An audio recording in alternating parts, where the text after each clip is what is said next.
Hey, what's up guys? It's Marf and welcome back to another Asphalt 9 video. Today I have finally a somewhat normal video. We'll be taking a look at the GT by CITROEN in its Max Trial multiplayer series, and that series actually still has about 5 days left, and I definitely recommend you give this car a shot.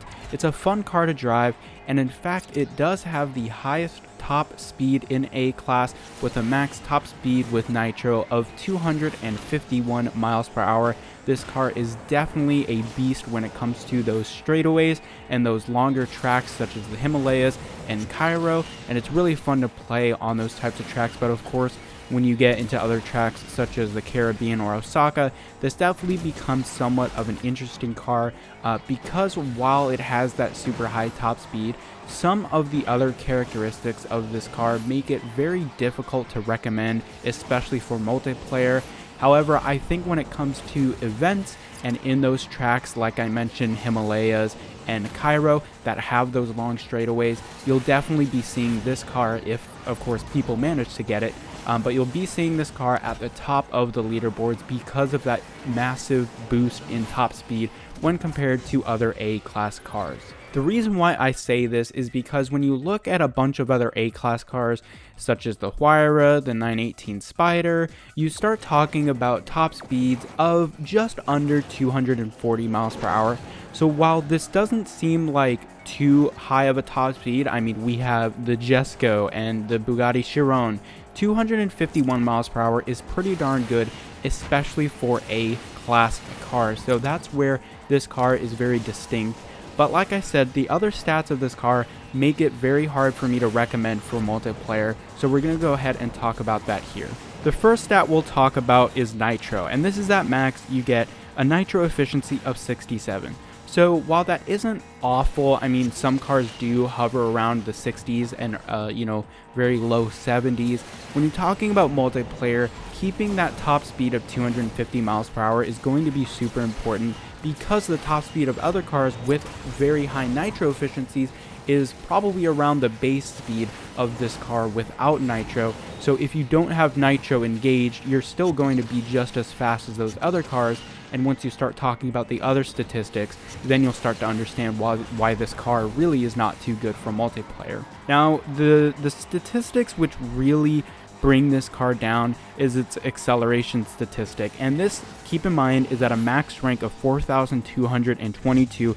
The acceleration is 76.5, which doesn't sound too awful. I mean, it is near the high range of 70, but once you keep in mind that other cars such as the 918, they go above 80-ish, and some of the other cars, once you get at max, they stay around 79, 80. You start to see why this car is really bad for multiplayer, especially when collisions are enabled. You start taking a look at those tracks and they have very narrow passageways. And so even though you have a much higher top speed than most of the other A-class competitors that you're going to be facing in multiplayer, you're just not going to be able to pass them because they are going to get a head start at the beginning of the race, and the tracks are way too narrow to where either you have to be in shockwave and they can't be in shockwave, which is unlikely because they have a much better nitro efficiency statistic, or you're going to have to go over them with higher airspeed and air time, which again isn't very likely because the majority of the people, when you're playing multiplayer and you're playing in a higher Platinum League race, a lot of the times you're going to see people taking the same routes. So getting ahead of people in this car is going to be very difficult. Because of that acceleration statistic, you're going to be starting behind a majority of the competitors in multiplayer. So overall, I think this is going to be a pretty darn poor car to use in multiplayer because just of that acceleration statistic. Now, if you talk about a Ghost series and especially Ghost Slipstream, then I think this car definitely has a shot at being a very good competitor. If you're good at nitro management and you understand the tracks well, you can compensate for that low nitro efficiency and mediocre handling by getting ahead with your higher top speed.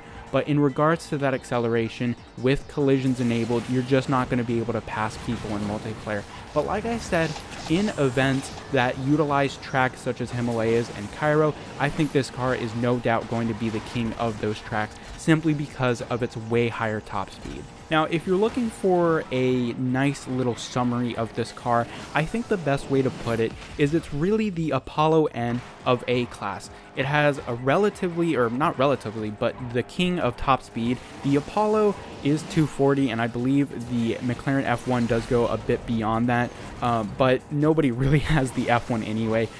So the Citroen, the GT, it has the highest top speed. It has mediocre handling, which the Apollo does, and the nitro efficiency is, I guess, manageable, just like the Apollo. The only real difference is while the Apollo has acceptable acceleration, it's nothing compared to the Huracan, but it is still, I guess, competitive. This car's acceleration, the GT by Citroen, is frankly unusable, in my opinion, when it comes to collision-based multiplayer. So this car, while it is super similar to how the Apollo N works, but in A-Class, really that one acceleration statistic, in my opinion, is going to keep this car back from really being a popular, very usable car in multiplayer. But of course, let me know your thoughts in the comment section down below, and I will see you guys later.